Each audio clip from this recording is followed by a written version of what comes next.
Academy 10వ వార్షికోత్సవం సందర్భంగా అన్ని ఆన్లైన్ కోర్సులపై 50% డిస్కౌంట్ ఆఫర్స్.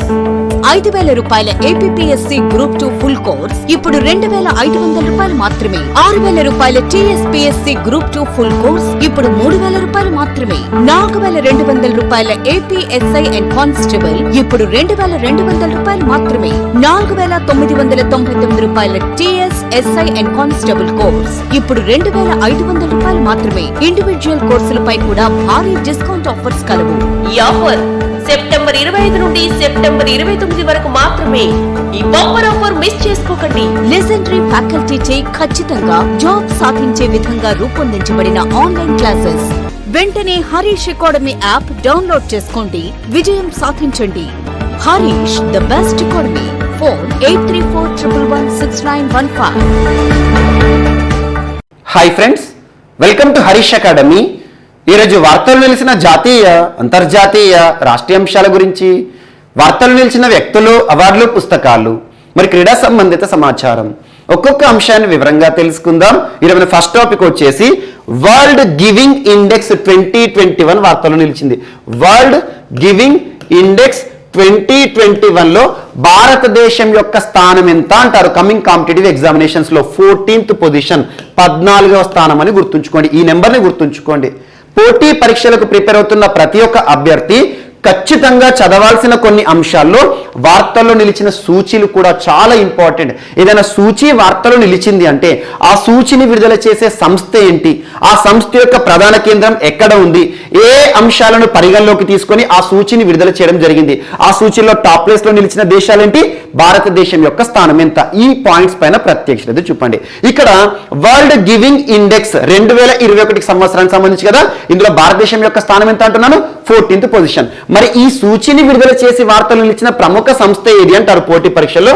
CAF అని గుర్తుంచుకోండి. CAF యొక్క అబ్రివేషన్ ఏంటంటే charities aid foundation. Charities aid foundation. Charities aid foundation అనే సంస్థ ఈ రోజు వార్తలు నిలిచింది. కాబట్టి ఎందుకు వార్తలు నిలిచింది? ఈ సూచీని విడుదల చేసి వార్తలు నిలిచింది. మరి ఈ సంస్థ యొక్క హెడ్ క్వార్టర్, ప్రధాన కేంద్రం ఎక్కడ అంటారు పోటీ పరీక్షలో? సో లండన్ హెడ్ క్వార్టర్ లేదా లండన్ కేంద్రంగా పనిచేస్తున్న చారిటీస్ ఎయిడ్ ఫౌండేషన్ లేదా CAF ప్రతి ఏటా కూడా వరల్డ్ గివింగ్ ఇండెక్స్ ని విడుదల చేస్తూ వార్తలు నిలుస్తుంది. మరి 2021 సంవత్సరానికి సంబంధించి భారతదేశం యొక్క స్థానం 14వ స్థానం. మరి ఈ సూచీలో టాప్ ప్లేస్ లో నిలిచిన దేశాలేవి అంటారు? సో ఫస్ట్ వచ్చేసి Indonesia. Second country, top second position లో ఉన్న దేశం ఏదంటే కెన్యా. థర్డ్ వచ్చేసి నైజీరియా. ఈ టాప్ 3 నేషన్స్ పేర్లు గుర్తుంచుకోండి. ఇటీవల 2021 సంవత్సరానికి సంబంధించి వార్తలు నిలిచిన వరల్డ్ గివింగ్ ఇండెక్స్ లో 2021 సంబంధించి టాప్ ప్లేస్ లో నిలిచిన దేశం ఏది అంటారు, లేదా టాప్ ప్లేస్ లో నిలిచిన 3 దేశాలు ఏవి అంటారు? ఇందులో భారతదేశం యొక్క స్థానం ఎంత? 14th పొజిషన్, అంటే టాప్ 20లో చోటు సంపాదించుకోవడం జరిగింది. సో ఇక్కడ వరల్డ్ గివింగ్ ఇండెక్స్ ని విడుదల చేస్తూ CAF అనే సంస్థ, చారిటీస్ ఎయిడ్ ఫౌండేషన్ అనే సంస్థ కొన్ని కీలకమైన అంశాలను ప్రస్తావించడం జరిగింది. అదేంటంటే భారతదేశం అనేది గడిచిన 10 సంవత్సరాల కాలంలో, ఇండియా గడిచిన 10 సంవత్సరాల కాలంలో ఈ సూచీలో అద్భుతమైన ప్రోగ్రెస్, అద్భుతమైన ఇంప్రూవ్మెంట్ ని కనబరుచుకుందట. అంటే ఇంప్రూవ్మెంట్ అంటే ఏంటంటే ఈ సూచీలో ర్యాంకింగ్స్ విషయంలో అద్భుతమైన పురోగతిని ప్రదర్శించడం జరుగుతుంది. 10 సంవత్సరాల కాలంలోనే 82nd పొజిషన్ నుండి ఈరోజు 14వ స్థానానికి రావడం జరిగింది. అద్భుతమైన పురోగతి. సో అలా భారతదేశానికి సంబంధించి కొన్ని మరొక అంశాలను కూడా ప్రకటించడం జరిగింది. అదేంటంటే యాక్చువల్లీ ఇక్కడ ఏంటి? వరల్డ్ గివింగ్ ఇండెక్స్ అంటున్నాను. వరల్డ్ గివింగ్ ఇండెక్స్ అంటే ఏంటి?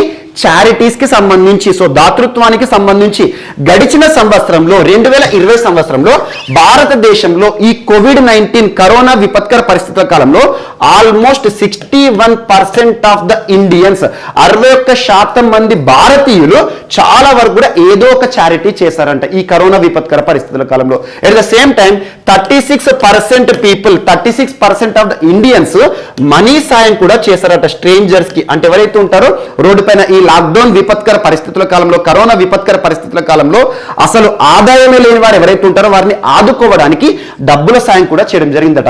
అండ్ భారతదేశంలో 34% ఆఫ్ ద ఇండియన్స్ ఏదో ఒక రకమైన సామాజిక సేవను చేసి వారి దాతృత్వాన్ని ప్రదర్శించారు. ప్రదర్శించడం జరిగింది. సో అలా ఇక్కడ మీకు ఏమర్థమవుతుంది, వరల్డ్ గివింగ్ ఇండెక్స్ అనేది చారిటీకి సంబంధించి, దానాలకి సంబంధించిందని గుర్తుంచుకోండి. సో అలా ఈ సంవత్సరం విడుదల చేయబడిన ఈ సూచీలో భారతదేశం యొక్క స్థానం ఎంత, 14th పొజిషన్, టాప్ 20లో ఉందని గుర్తుంచుకోండి. ఎట్ ద సేమ్ టైం ఇందులో టాప్ ప్లేస్ లో నిలిచిన దేశం ఏంటి, ఇండోనేషియా. సెకండ్ ప్లేస్ ఏంటి, కెన్యా. అండ్ థర్డ్ పొజిషన్ వచ్చేసి నైజీరియా. మరి ఈ సూచీని విడుదల చేసే వార్తలు ఇచ్చిన ప్రముఖ సంస్థ ఏంటి, CAF, చారిటీస్ ఎయిడ్ ఫౌండేషన్. ఎక్కడ కేంద్రంగా పనిచేస్తుంది, ప్రధాన కేంద్రం ఎక్కడ, లండన్. ఈ అంశాలను గుర్తుంచుకోండి సరిపోతుంది. అండ్ ఈరోజు వార్తలు నిలిచిన మరొక సూచి digital quality of life index. Digital quality of life index. Automatic గా ఈచ్ అండ్ ఎవ్రీ వర్డ్ ని అర్థం చేసుకోండి. డిజిటల్ క్వాలిటీ, సో సాంకేతికతకి సంబంధించి, సాంకేతిక నాణ్యతకి సంబంధించి ఈ సూచి ఒకటి వార్తలు ఇచ్చింది. మరి ఈ సూచిని విడుదల చేసి 2021 సంవత్సరానికి సంబంధించి DQLI అంటారు, digital quality of life index ని విడుదల చేస్తూ వార్తలు నిలిచిన సంస్థ ఏది అంటారు. ఆ సంస్థ పేరు గుర్తుంచుకోండి, Surf shark. Surf shark, Surf shark, SURF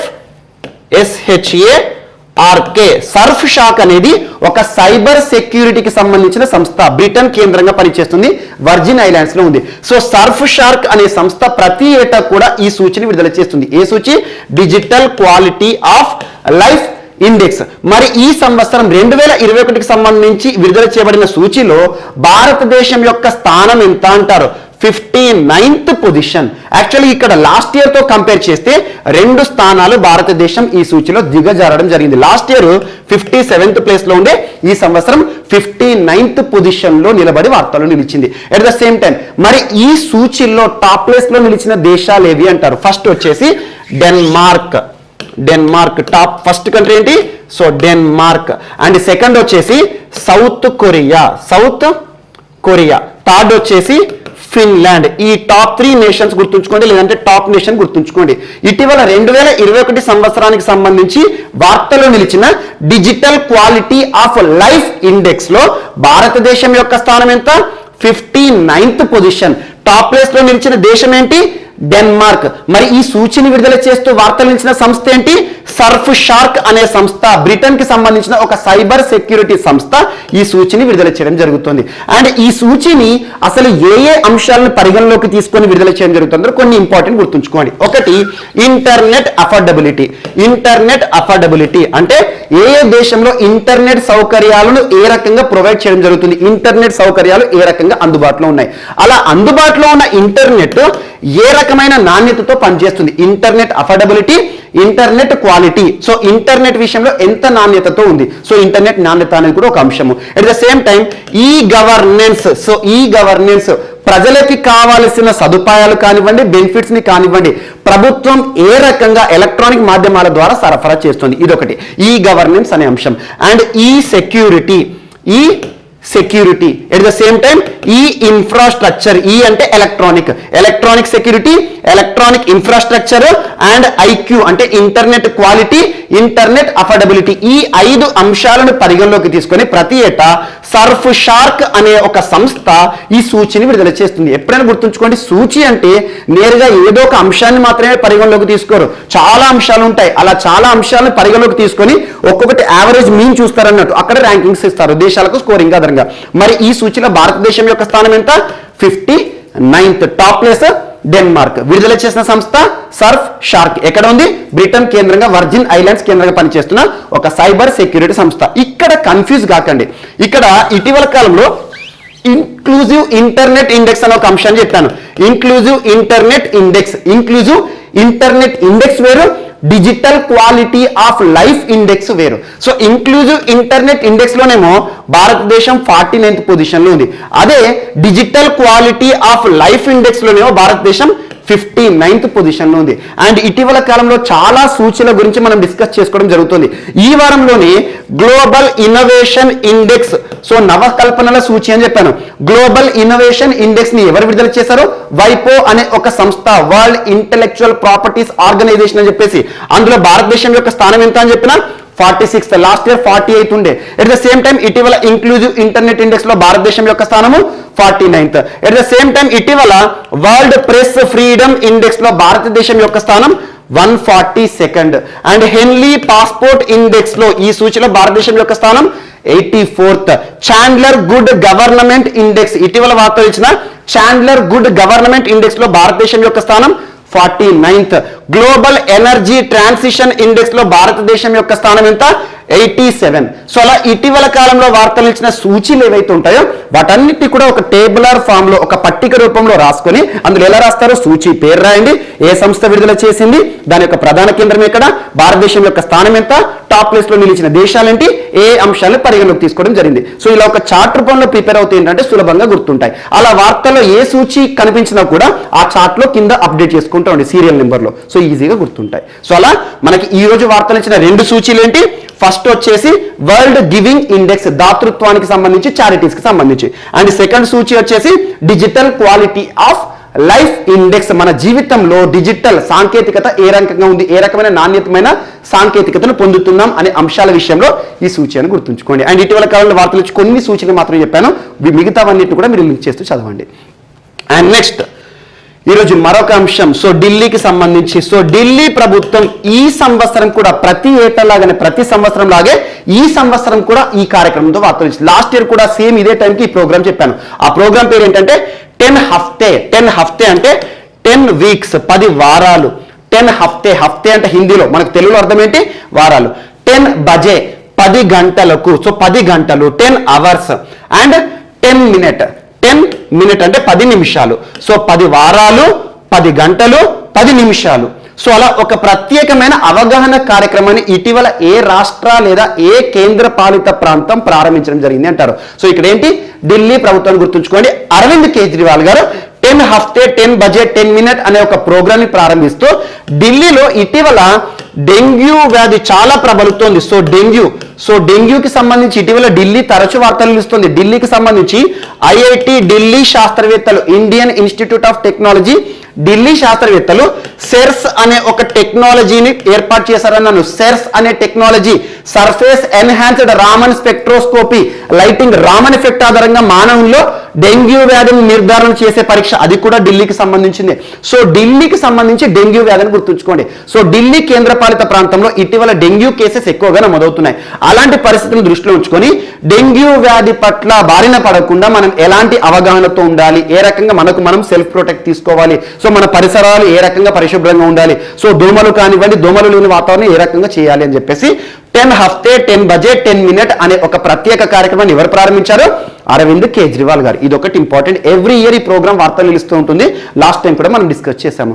and ఇటీవల కాలంలో ఢిల్లీ ఏ అంశాలతో అయితే వార్తలు ఇచ్చిందో వాటిని ప్రత్యేకంగా లింక్ చేసుకోండి. ఎగ్జాంపుల్, ఢిల్లీ అనగానే కాలుష్య భారతం, మన భారతదేశానికి సంబంధించి కాలుష్య రాజధాని, ప్రపంచంలోనే కాలుష్య రాజధానిలో టాప్ ప్లేస్ లో ఉంటుంది. అలాంటి ఢిల్లీలో దేశంలోనే మొట్టమొదటి స్మాగ్ టవర్ ఏర్పాటు అని చెప్పాను. అండ్ ఇటీవల ఢిల్లీ ప్రభుత్వము ఎలక్ట్రిక్ వెహికల్స్ కి సంబంధించి స్విచ్ ఢిల్లీ క్యాంపెయిన్ ని ప్రారంభించింది. అండ్ వాయు కాలుష్యానికి సంబంధించి ఇటీవల రెడ్ లైట్ ఆన్ గాడీ ఆఫ్ అనే ఒక ప్రత్యేకమైన కార్యక్రమం, యుద్ధ ప్రదూషణ్ కే విరుద్ధ్ అనే ఒక ప్రత్యేక అవగాహన కార్యక్రమం వార్తలు ఇచ్చింది.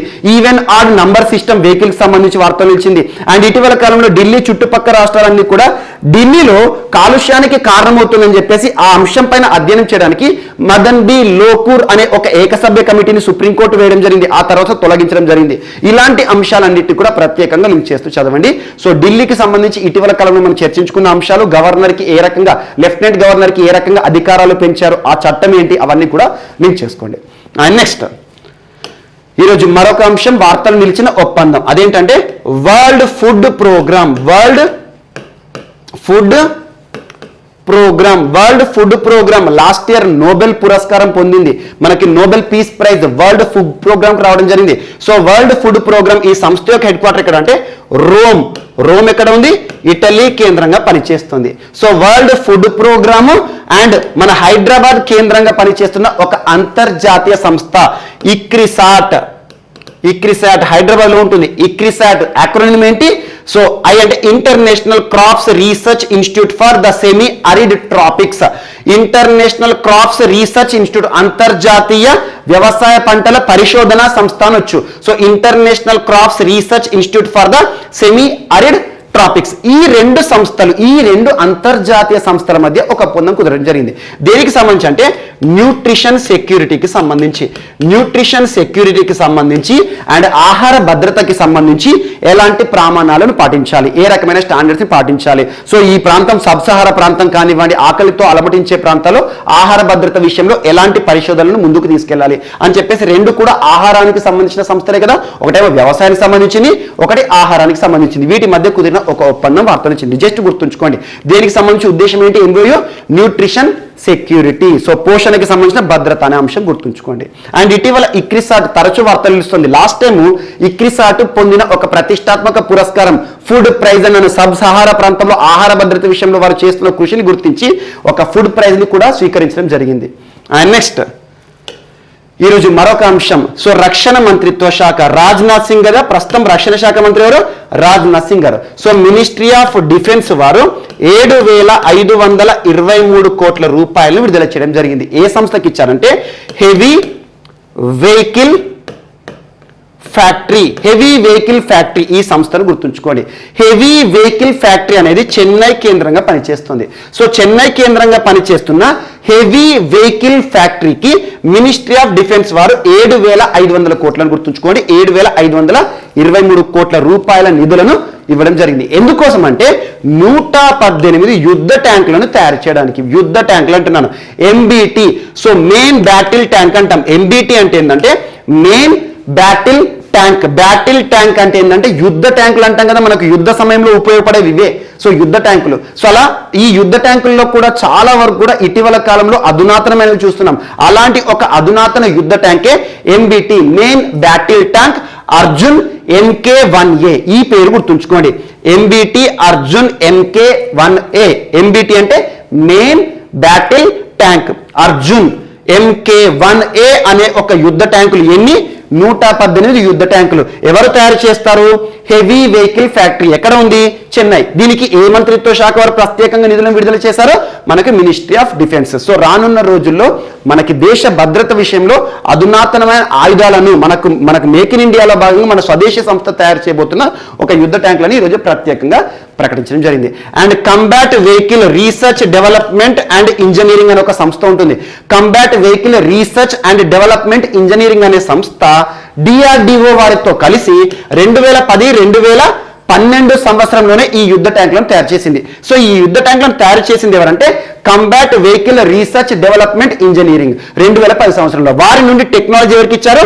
Heavy vehicle factory. Heavy vehicle factory వారు వీటిని ఇప్పుడు ప్రస్తుతం మ్యానుఫ్యాక్చర్ చేస్తున్నారు. అలా మ్యానుఫ్యాక్చరింగ్ కోసం 7,000 కోట్ల రూపాయలు లేదా 7,523 కోట్ల రూపాయలను మినిస్ట్రీ ఆఫ్ డిఫెన్స్ వారు ఈరోజు నిధులను ఇవ్వడం జరిగింది. ఇది ఒక్కటి గుర్తుంచుకోండి. అండ్ రక్షణ అవసరాలను తీర్చుకోవడానికి ఇటీవల భారతదేశము వివిధ దేశాలపైన కూడా డిపెండ్ అవుతుంది. వివిధ దేశాల నుండి మనం కావాల్సిన అవసరాలు ఏ రకంగా తీర్చుకుంటున్నాం? ఎగ్జాంపుల్ రఫేల్ యుద్ధ విమానాలు ఫ్రాన్స్ అని చెప్పేసి, MH-60 రోమియో హెలికాప్టర్లు అమెరికా నుండి, అపాచీ చినూక్ అమెరికా నుండి, అండ్ ఇటీవల కాలంలో హర్పూన్ మిసైల్స్ యుద్ధ సమయంలో పనికొస్తాయని చెప్పేసి అమెరికా నుండి కొనుగోలు చేస్తున్నాం. ఎట్ ద సేమ్ టైం ఇటీవల హెరాన్ డ్రోన్లు మనం ఇజ్రాయెల్ నుండి, అండ్ స్కై స్ట్రైకర్ లేదా సూసైడ్ డ్రోన్స్ అని చెప్పేసి ఇజ్రాయెల్ నుండి కొనుగోలు చేస్తున్నాం. అండ్ సుకోయ్ యుద్ధ విమానాలు రష్యా నుండి. ఇలాంటివి ఏవైతే ఇటీవల కాలంలో వార్తలు ఇచ్చాయో మన రక్షణ అవసరాలు తీర్చుకోవడానికి వివిధ దేశాల నుండి మనం డిపెండ్ అవుతున్నామో వాటిని కూడా ప్రత్యేకంగా గుర్తుంచుకోండి. అండ్ నెక్స్ట్ ఈరోజు మరొక అంశం MEITY అంటున్నాను, ministry of electronics and information technology. Ministry of electronics and information technology సంబంధించి ప్రస్తుతం కన్సర్న్డ్ పర్సన్ ఎవరు మంత్రిగా విధులు నిర్వర్తిస్తున్నారు? అశ్విని వైష్ణవ్ గారు. అశ్విని వైష్ణవ్ గారు ఒడిశా రాష్ట్రానికి సంబంధించి అద్భుతమైన ఒక మేధావి. అశ్విని వైష్ణవ్ గారు ప్రస్తుతం కన్సర్న్ మినిస్టర్గా ఉన్నారు. ఈ మంత్రిత్వ శాఖ ఆధ్వర్యంలో ఇటీవల కనెక్టింగ్ ఆల్ ఇండియన్స్ అనే ఒక ప్రత్యేకమైన కార్యక్రమాన్ని ప్రారంభించడం జరిగింది. కనెక్టింగ్ ఆల్ ఇండియన్స్ అంటే ఏంటి? ఆటోమేటిక్ సెంటెన్స్ చూడండి, భారతదేశంలోని అందరూ కూడా భారతీయులను కనెక్ట్ చేయాలి. ఏ రకంగా కనెక్ట్ చేయాలి? ఇంటర్నెట్ సౌకర్యము, కేబుల్ కనెక్షన్ల ద్వారా కనెక్ట్ చేయాలి. ఈ ప్రోగ్రామ్ ని ఏ మంత్రిత్వ శాఖ ప్రారంభించింది అంటే భారతదేశంలో మారుమూల ప్రాంతాలకి కూడా, రిమోట్ విలేజెస్ కి కూడా ఇంటర్నెట్ సౌకర్యాన్ని కల్పించాలి. అలా మారుమూల ప్రాంతాల్లో నివసిస్తున్న భారతీయులను మనం అందరం కూడా కలుసుకోవాలి. ఏ రకంగా కలుసుకుంటాం? మనకి సోషల్ మీడియా కానివ్వండి ఉంటాయి కదా, అవి పనిచేయాలంటే ఇంటర్నెట్ కావాలి కదా. సో ఇంటర్నెట్ సౌకర్యాలను కల్పించే ఒక కార్యక్రమాన్ని గుర్తుంచుకోండి. ఇందులో భాగంగా భారత్ నెట్ వారు ఈ ప్రోగ్రామ్ ని ముందుండి తీసుకుపోతారు. భారత్ నెట్ మనందరికీ తెలుసు, డిజిటల్ ఇండియాలో భాగంగా ప్రస్తుతం భారతదేశంలో అన్ని విధానాలు కూడా, అన్ని పాలసీలను కూడా ఆన్లైన్ రూపంలోకి తీసుకురావడం జరిగింది. అలాంటి ఆన్లైన్ బెనిఫిట్స్ పొందాలన్నా కూడా ఇంటర్నెట్ సౌకర్యం అనేది కావాలి. అలా ప్రపంచంలో ఒక భారతదేశము ఒక గొప్ప పొజిషన్లో ఉంది. ఎందుకంటే డిజిటల్ ఇండియా ద్వారా చాలా వరకు కూడా ఆన్లైన్ విధానంలోనే మన యొక్క బెనిఫిట్స్ అనేది ఇస్తున్నాం. అందులో భాగంగా కనెక్టింగ్ ఆల్ ఇండియన్స్, జస్ట్ ఇక్కడ గుర్తుకోవాల్సింది ఏంటంటే కనెక్టింగ్ ఆల్ ఇండియన్స్ అనే ఒక ప్రోగ్రామ్ ని ఇటీవల ఏ మంత్రిత్వ శాఖ వారు ప్రారంభించడం జరిగింది అంటారు? So ministry of electronics and information technology. And next, ఈరోజు గోగ్రా అనే ఒక ప్రాంతం వార్తలు నిలిచింది. గోగ్రా, జస్ట్ ప్రాంతాన్ని మాత్రమే గుర్తుంచుకోండి. ఇటీవల వార్తలు నిలిచిన గోగ్రా వ్యాలీ లేదా గోగ్రా అనే ఒక ప్రాంతం ఎక్కడ ఉంటుందంటే ఈస్టర్న్ లడక్ సెక్టార్ లో ఉంటుంది. ఈస్టర్న్ లడక్ ప్రాంతంలో ఉంటుంది. లడక్ ఈ ప్రాంతం యొక్క ప్రత్యేకత ఏంటంటే ఇదొక ల్యాండ్ అంటే ఏంటి? Grazing land. గ్రేజింగ్ ల్యాండ్ అంటే ఏంటి? పశువులు ఈ ప్రాంతానికి వచ్చి ఆహారాన్ని తీసుకునే ఒక ప్రాంతం అన్నట్టు. అలా ఎవరైతే ఉంటారో పశువుల కాపర్లు ఉంటారు కదా, ఒకప్పుడు ఆల్మోస్ట్ ఒక 1.5 years బ్యాక్ ఈ ప్రాంతాల్లోకి వచ్చేసేసి ఆ పశువుల కాపర్లు ఉంటారు కదా, అక్కడ వాటిని వదిలేసేసారు అంటూ. అక్కడ ఈ ప్రాంతాలు మొత్తం కూడా దొరికి ఏవైతే ఉంటే చిన్న చిన్న మొక్కలు అవి తింటూ బతికేవి. సో అలాంటి గోగ్రా వ్యాలీ లేదా గోగ్రా ప్రాంతంలోకి ఇప్పుడు ఎవరిని కూడా అలో చేయట్లేదు. కారణం ఏంటంటే గడిచిన సంవత్సర కాలంలో ఈస్టర్న్ లడక్ ప్రాంతంలోని చాలా ప్రాంతాలు కూడా, మనం అక్సాచిన్ కానివ్వండి చాలా ప్రాంతాలు ఉంటాయి, ఈస్టర్న్ లడక్ సెక్టర్ మొత్తం కూడా ఒక భయభ్రాంతులతో ఉంది. ఎందుకంటే గడిచిన సంవత్సరం కల్నల్ సంతోష్ బాబు గారు 2020 జూన్ మాసంలో జూన్ 15th రోజున మరణించారు. ఆ తర్వాత 2 దేశాల సంబంధాలు కూడా దిగజారుతూ వస్తున్నాయి. అలా ఈ స్ట్రాటజిక్ పాయింట్ ఏదైతే ఉంటుందో ఈస్టర్న్ లడక్ ప్రాంతంలోని ఒక ప్రాంతం గోగ్రా వ్యాలీ. ఒకప్పుడు పశువులన్నిటికీ కూడా ఆహారాన్ని ఇచ్చే ప్రాంతంలోకి ఈరోజు ఒక్క పశువుల కాపరిని కూడా ఎంటర్ కాకుండా నిషేధాజ్ఞలను ఎగురుదుకుంటూ వార్తలు నిలుస్తుంది. జస్ట్ ఇక్కడ గుర్తుంచుకోవాల్సింది ఏంటంటే ఇటీవల వార్తలు ఇచ్చిన గోగ్రా అనే ఒక ప్రాంతం ఎనిమల్ గ్రేజింగ్ ల్యాండ్ ఎక్కడ, ఏ కేంద్రపాలిత ప్రాంతం లేదా ఎక్కడ ఉంటుంది అంటారు. సో ఇదొకటి గుర్తుంచుకోండి. అలా ఇటీవల చాలా గ్రాస్ ల్యాండ్స్ వార్తలు ఇచ్చే బన్నీ గ్రాస్ ల్యాండ్స్ అని చెప్పేసి గుజరాత్ రాష్ట్రానికి సంబంధించి మాల్దారీస్ ఒక ఉద్యమాన్ని చేస్తున్నారని చెప్పాను. సో అలా వార్తలు నిలుస్తున్న ప్రాంతాలపైన ప్రత్యేక శ్రద్ధ చూపండి. అండ్ నెక్స్ట్, ఈరోజు మరొక అంశం, pension fund regulatory and development authority. Pension fund regulatory and development authority. So ఈ సంస్థ అనేది ఏ మంత్రిత్వ శాఖ పరిధిలో పనిచేస్తుందంటే మినిస్ట్రీ ఆఫ్ ఫైనాన్స్, కేంద్ర ఆర్థిక మంత్రిత్వ శాఖ ఆధ్వర్యంలో పనిచేస్తున్న ఒక సంస్థ pension fund regulatory and development authority. చూడండి, పెన్షన్ కి సంబంధించి మనం ఏదైతే ఉంటుందో వృద్ధాప్య సమయంలో లేదా రిటైర్డ్ ఎంప్లాయీస్ పెన్షన్ పొందుతారు కదా, వారికి సంబంధించి నియంత్రణ సంస్థ. సో ఈ సంస్థ ఎందుకు ఈరోజు వార్తలు ఇచ్చింది అంటే రానున్న అక్టోబర్ 1వ తేదీ, అక్టోబర్ 1వ తేదీకి ఇంపార్టెన్స్ ఉంది, అంతర్జాతీయ ప్రాముఖ్యత ఉంది. So international day for older persons, అంతర్జాతీయ వృద్ధుల దినోత్సవం అని చెప్పొచ్చు. సో అలా అంతర్జాతీయ వృద్ధుల దినోత్సవమైన రానున్న అక్టోబర్ 1వ తేదీని పెన్షన్ కి సంబంధించి ఒక ప్రత్యేకమైన డేగా సెలబ్రేట్ చేస్తారట. అదేంటంటే National Pension System Divas. National Pension System. So pension ఏదైతే ఉంటుందో జాతీయ పెన్షన్ వ్యవస్థకి సంబంధించి ఒక దినోత్సవంగా నిర్వహించబోతున్నాం. వృద్ధులందరికీ కూడా ఒక ప్రత్యేకమైన అవగాహన పెన్షన్ సంబంధించి కల్పిస్తామని చెప్పేసి pension fund regulatory and development authority వారు అక్టోబర్ 1వ తేదీకి సంబంధించి ఒక షెడ్యూల్ ప్రకటించారు. జస్ట్ గుర్తుంచుకోండి, భారతదేశంలో అక్టోబర్ 1వ తేదీని నేషనల్ పెన్షన్ సిస్టమ్ దివాస్ గా ఇటీవల ఏ సంస్థ ప్రకటించింది, ఏ సంస్థ నిర్వహించబోతోంది అంటే pension fund regulatory and development authority అని గుర్తుంచుకోండి, సరిపోతుంది. అండ్ నెక్స్ట్, క్రీడలకి సంబంధించిన విశేషాలు.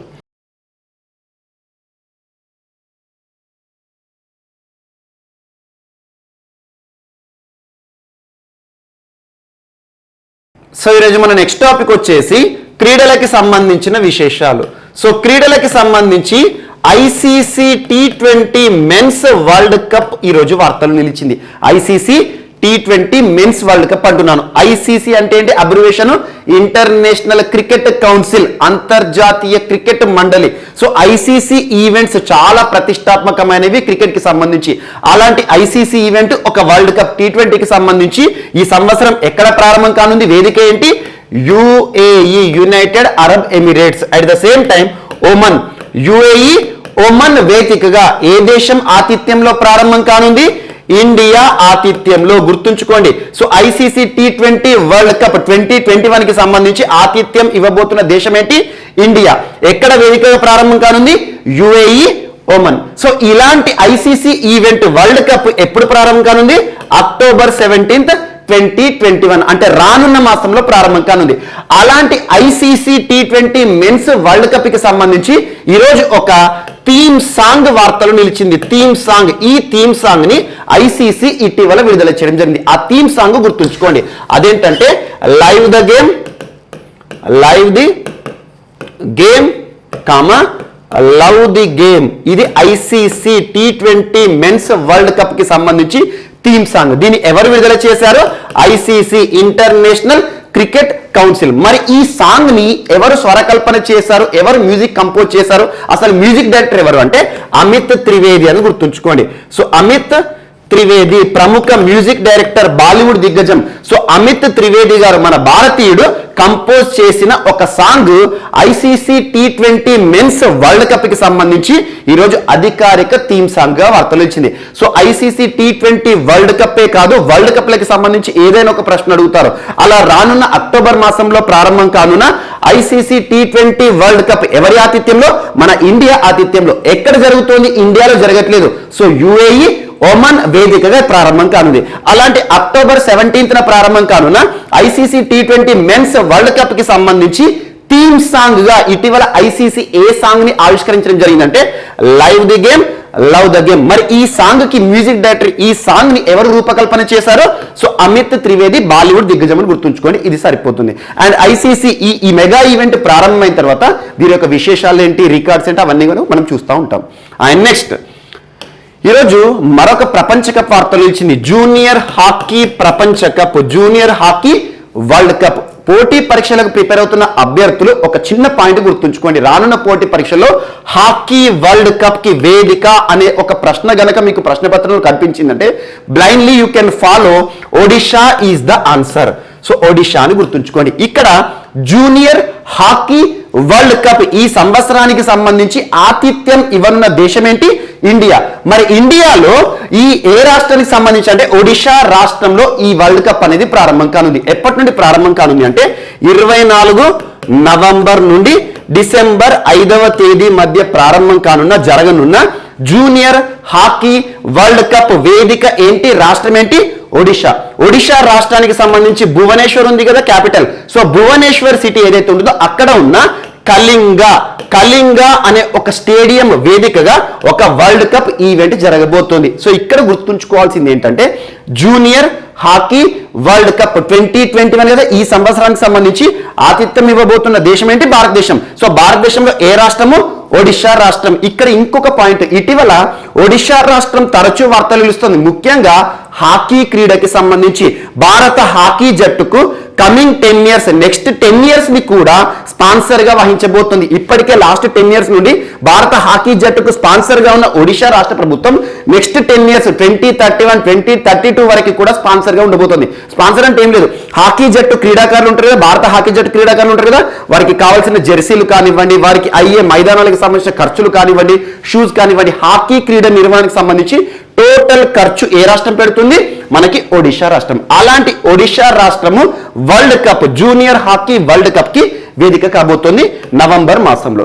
అలాంటి ఈ జూనియర్ హాకీ వరల్డ్ కప్ కి సంబంధించి నిన్నటి రోజున రాష్ట్ర ముఖ్యమంత్రి, ఒడిషా రాష్ట్ర ముఖ్యమంత్రి స్వతహాగా హాకీ ప్లేయర్ అయిన నవీన్ పట్నాయక్ గారు ఇది ఏదైతే ఉంటుందో ఈ టోర్నీ, ఈ కప్ ఉంటుంది కదా, ఆ కప్ ని ఆవిష్కరించారు. అట్ ద సేమ్ టైం ఈ ఈవెంట్ కి సంబంధించి ఒక లోగోని ఆవిష్కరించడం జరిగింది. సో నవీన్ పట్నాయక్ గారు ఒడిషా రాష్ట్ర ముఖ్యమంత్రి, at the same time hockey international president Narinder Batra గారు ఇద్దరు కలిసి ఈ హాకీ ఈవెంట్ కి సంబంధించి, వరల్డ్ కప్ కి సంబంధించి ఈ టోర్నీ ఉంటుంది కదా మనకి ఏదైతే ఉంటుందో కప్, దాన్ని ఆవిష్కరించారు. At the same time logo company కూడా ఆవిష్కరించడం జరిగింది. ఇది ఒక్కటి గుర్తుంచుకోండి. సో ఇక్కడ అడగబోయే ప్రశ్నలు ఏంటంటే జూనియర్ హాకీ వరల్డ్ కప్ 2021 ఆతిథ్యం అనగానే ఒడిషా రాష్ట్రం. ఇక ప్రారంభమైన తర్వాత ఇందులో రికార్డ్స్ కానివ్వండి, భారత జట్టు యొక్క పర్ఫార్మెన్స్ కానివ్వండి, ఇవన్నీ కూడా మనం చూద్దాం. అండ్ హాకీ విషయానికి వస్తే భారతదేశంలోనే అతిపెద్ద హాకీ స్టేడియం నిర్మాణం అని తరచు మనం రిపీట్ చేసుకుంటున్నాం. ఎక్కడ? ఒడిషా రాష్ట్రంలోని రూర్కెలా అనే ఒక సిటీ. తరచు వార్తలు ఇస్తుంది. ఇలాంటి అంశాలు నీకు చేస్తూ చూడండి. భారతదేశంలో హాకీ జట్టుకి స్పాన్సర్ అంటే ఒడిషా రాష్ట్రం. అదే రెజ్లింగ్ క్రీడకి స్పాన్సర్ అంటే ఉత్తరప్రదేశ్ రాష్ట్రం. ఇక్కడ ఈ హాకీకి సంబంధించిన ఈ ఈవెంట్ నిర్వహణ విషయంలో ఉత్తరప్రదేశ్ కూడా పోటీ చేసింది. కానీ ఒడిషా హాకీ జట్టుకు స్పాన్సర్గా ఉంది కాబట్టి ఒడిషా కోసం వదులుకోవడం జరిగింది. ఇది ఒకటి కూడా ఇంపార్టెంట్ పాయింట్. అండ్ నెక్స్ట్ క్రీడలకు సంబంధించి ఒక పర్సన్ వార్తలు నిలిచారు. తన పేరు ఏంటంటే అభిషేక్ వర్మ. అభిషేక్ వర్మ క్రీడలకి సంబంధించిన వ్యక్తి అంటున్నాను. ఒక క్రీడా దిగ్గజం. ఏ క్రీడకి సంబంధించిన దిగ్గజం అంటే ఆర్చరీ క్రీడ. ఆర్చరీ. సో ఆర్చరీ దిగ్గజం అర్జున పురస్కార గ్రహీత అభిషేక్ వర్మ గారు తన కెరీర్ లో 3 సార్లు ఆర్చరీ వరల్డ్ కప్ లో 3 స్వర్ణ పతకాలను గెలుపొందిన ఒక ఆర్చరీ దిగ్గజం. ఈ రోజు ఎందుకు వార్తలు ఇచ్చారంటే అథ్లెటిక్ కమిటీలో చోటు సంపాదించుకోవడం జరిగింది. అథ్లెట్స్ కమిటీ అంటే అథ్లెటిక్స్ కి సంబంధించిన ఒక కమిటీ, ఒక ఇంటర్నేషనల్ కమిటీ. మరి ఏ సంస్థకి సంబంధించి అంటే వరల్డ్ ఆర్చరీ హెడ్ క్వార్టర్. ఇక్కడ వరల్డ్ ఆర్చరీ అంటే ఏంటంటే ఆర్చరీ నిర్వహణకి సంబంధించి నిర్వహణ చేసే సంస్థ international Olympic sport of archery అనే ఒక సంస్థ ఉంటుంది. దాని సింపుల్ గా వరల్డ్ ఆర్చరీ అనొచ్చు. ప్రపంచ ఆర్చరీ లేదా వరల్డ్ ఆర్చరీ యొక్క ప్రధాన కేంద్రం ఎక్కడ అంటే లసానే, స్విట్జర్లాండ్ అని గుర్తుంచుకోండి. సో ఇక్కడ అథ్లెటిక్స్ కి సంబంధించిన ఒక సంస్థ వరల్డ్ ఆర్చరీ. ఈ సంస్థకి సంబంధించి ఒక ప్రముఖ కమిటీ, ప్రతిష్టాత్మక కమిటీ అథ్లెటిక్స్ కమిటీ. అలాంటి అథ్లెటిక్స్ కమిటీలో చోటు సంపాదించుకున్న, ఆర్చరీకి సంబంధించిన కమిటీలో చోటు సంపాదించుకున్న భారత క్రీడా దిగ్గజం ఎవరు అంటే ఆటోమేటిక్ గా తను కూడా ఆర్చరీకి సంబంధించిన ఒక ప్రముఖ వ్యక్తి. సో తన పేరు గుర్తుంచుకోండి, అభిషేక్ వర్మ ఆర్చరీ దిగ్గజం. సో ఆర్చరీకి సంబంధించిన ఒక కమిటీ, ఎందుకంటే వరల్డ్ ఆర్చరీకి సంబంధించిన ఒక ప్రతిష్టాత్మక కమిటీలో భారతదేశం తరపున చోటు సంపాదించుకున్న ఆటగాడని గుర్తుంచుకోండి, సరిపోతుంది. అండ్ నెక్స్ట్ ఈరోజు మరొక పర్సన్ అవీక్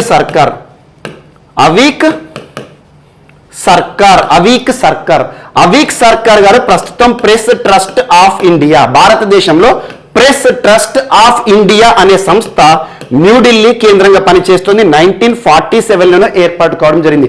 ప్రెస్ ట్రస్ట్ అంటే ఏంటి? ప్రెస్ రిలేటెడ్ ఇష్యూస్ విషయంలో నిర్వహణ, నియంత్రణ చేస్తున్నారు. భారతదేశంలో వార్తాపత్రికలన్నీ కూడా సర్క్యులేషన్ లో ఉన్నాయి కదా, అలాంటి వార్తాపత్రికలకి సంబంధించిన ఒక నిర్వహణ సంస్థ అనుకోవచ్చు. సో ప్రెస్ ట్రస్ట్ ఆఫ్ ఇండియాకి ప్రస్తుతం చైర్మన్ గా ఎవరున్నారు? అవీక్ సర్కార్ గారు. యాక్చువల్లీ ఇతనికి సంబంధించి ఆనంద్ బజార్ పబ్లికేషన్ అనే ఒక సంస్థ ఉంది. ఆ సంస్థకి సంబంధించి ఎడిటోరియల్ ఉన్నారు. కానీ ప్రస్తుతం పిటిఐ చైర్మన్ గా ఉన్న అవీక్ సర్కార్ గారు మరొక 2 ఏళ్ల పాటు, కమింగ్ 2 ఇయర్స్ పాటు ఈ సంస్థ ప్రెస్ ట్రస్ట్ ఆఫ్ ఇండియాకి చైర్మన్ హోదాలో కొనసాగబోతున్నారు. ఎందుకంటే ఇటీవల ప్రెస్ ట్రస్ట్ ఆఫ్ ఇండియాకి సంబంధించిన పర్సన్స్ ఎవరైతే ఉంటారో మెంబర్స్ కి సంబంధించి ఒక బోర్డు మీటింగ్ జరిగింది. అందులో తిరిగి ఎన్నిక కావడం జరిగింది. ఇక్కడ తనకి సంబంధించిన ఒక ప్రశ్న ఏమడుగుతారంటే ఇటీవల ప్రెస్ ట్రస్ట్ ఆఫ్ ఇండియా అనే ఒక ప్రతిష్టాత్మక సంస్థకి తిరిగి చైర్మన్ గా ఎన్నికైన ప్రముఖ వ్యక్తి ఎవరు అంటారు? అవీక్ సర్కార్. That's enough. అండ్ నెక్స్ట్ ఈరోజు మరొక పర్సన్. సో వైఎస్ దద్వాల్ గారు. వైఎస్ అంటే ఏంటంటే యుద్ధ్వీర్ సింగ్. వైఎస్ అని గుర్తుంచుకోండి, సరిపోతుంది. వైఎస్ దద్వాల్ గారు రిటైర్డ్ ఐపీఎస్ అధికారి, సీనియర్ ఐపీఎస్ అధికారి.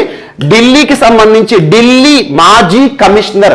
సో ఢిల్లీకి సంబంధించి కమిషనర్ హోదాలో విధులు నిర్వర్తించిన పర్సన్ అంటే ఢిల్లీకి సంబంధించి మాజీ police commissioner. At the same time ఒక రాష్ట్రానికి గవర్నర్ గా కూడా విధులు నిర్వర్తించిన పర్సన్. ఒక రాష్ట్రానికి గవర్నర్ అంటే ఒక మాజీ గవర్నర్. ఏ రాష్ట్రానికి గవర్నర్ గా తను విధులు నిర్వర్తించిన వ్యక్తి అంటే అరుణాచల్ ప్రదేశ్ రాష్ట్ర మాజీ గవర్నర్, ఢిల్లీ మాజీ పోలీస్ కమిషనర్ అయిన ఒక సీనియర్ ఐపీఎస్ అధికారి, ఇండియన్ పోలీస్ సర్వీసెస్ అధికారి వైఎస్ దద్వాల్ గారు ఇటీవల అనారోగ్య సమస్యల కారణంగా తుది శ్వాస విడుస్తూ వార్తలు ఇచ్చారు. ఇక్కడ గుర్తుకోవాల్సింది ఏంటంటే మనకు వైఎస్ దద్వాల్ పేరు సీనియర్ ఐపీఎస్ అధికారి. ఎట్ ద సేమ్ టైం తనకి సంబంధించి గవర్నర్ అంటున్నాను, ఒక రాష్ట్రానికి గవర్నర్ గా విధులు నిర్వర్తించారు. ఏ రాష్ట్రం? ఈశాన్య రాష్ట్రమైన అరుణాచల్ ప్రదేశ్ రాష్ట్రానికి. ఎట్ ద సేమ్ టైం ఢిల్లీకి సంబంధించి మాజీ పోలీస్ కమిషనర్ అని గుర్తుంచుకోండి సరిపోతుంది. వైఎస్ దద్వాల్ అనగానే ఒక పోలీస్ అధికారి గుర్తుకు రావాలి, గవర్నర్ అని గుర్తుకు రావాలి. అండ్ నెక్స్ట్ ఈరోజు మరొక person Philip Davies. Philip Davies గారు ఒక దేశానికి నూతన ప్రధానిగా ప్రమాణ స్వీకారం చేసిన వ్యక్తి ఈరోజు. సో ఈ ఏ దేశానికి నూతన ప్రధాని అంటే ఆ దేశం పేరు గుర్తుంచుకోండి, బహమాస్. సో బహమాస్ అనే ఒక దేశం ఉంటుంది, ఒక ఐలాండ్ నేషన్. ఐలాండ్ అంటే ఏంటి? ఒక ద్వీపం. సో చుట్టూ సముద్రపు నీరు ఉండి మధ్యలో ఒక ప్రాంతం ఉంటుంది కదా, ఐలాండ్ అంటాం. అలాంటి ఈ బహమాస్ ఐలాండ్ అనేది ఒక ఐలాండ్ కంట్రీ. ఎక్కడ ఉంటుందంటే మీకు కరేబియన్ దీవులు ఉంటాయి కదా, కరేబియన్ అనగానే మనకు వెస్ట్ ఇండీస్ గుర్తు వస్తూ ఉంటాయి. సో అలా కరేబియన్ దీవులు ఏవైతే ఉంటాయో అందులో ఒక దీవి, ఒక ఐలాండ్ నేషనే బహమాస్. సో ఎక్కువగా నిగ్రో పీపుల్ ఉంటారు, బ్లాక్ పీపుల్ ఉంటారు. అలాంటి బహమాస్ దేశానికి ఇటీవల ముగిసిన ఎన్నికల్లో నూతన ప్రధానిగా ఎన్నికైన వ్యక్తి ఎవరంటే Philip Davis. So Philip Davis ఏ దేశానికి ప్రధానిగా ఈరోజు నూతన ప్రధానిగా వార్తలు ఇచ్చారు? బహమాస్ దేశానికి. బహమాస్ దేశం ఎక్కడ ఉంటుంది? మ్యాప్ పాయింటింగ్ లో మనకి కరేబియన్ ఐలాండ్స్ ఉంటాయి కదా వెస్ట్ ఇండీస్ సంబంధించి, అలాంటి కరేబియన్ ఐలాండ్స్ లో ఆర్కిపెలాగోలో ఒక్క ఐలాండ్ నేషనే బహమాస్, చిన్న దేశము. అండ్ నెక్స్ట్ ఈరోజు మరొక పర్సన్ సౌత్ ఆఫ్రికాకి సంబంధించి మాజీ డిప్యూటీ ప్రెసిడెంట్, సౌత్ ఆఫ్రికాకి సంబంధించిన ఒక మహిళ. ఆ పర్సన్ పేరు యాక్చువల్గా టంగ్ ట్విస్టర్ గా ఉంటుంది. ఆఫ్రికన్ నేమ్స్ అన్ని కూడా నాలుక తిరగదు, టంగ్ ట్విస్టర్ లా ఉంటుంది. ఆ పేరు గుర్తుంచుకోండి, ఫుమిజిలే మ్లాంబో ఎంగ్చుకా.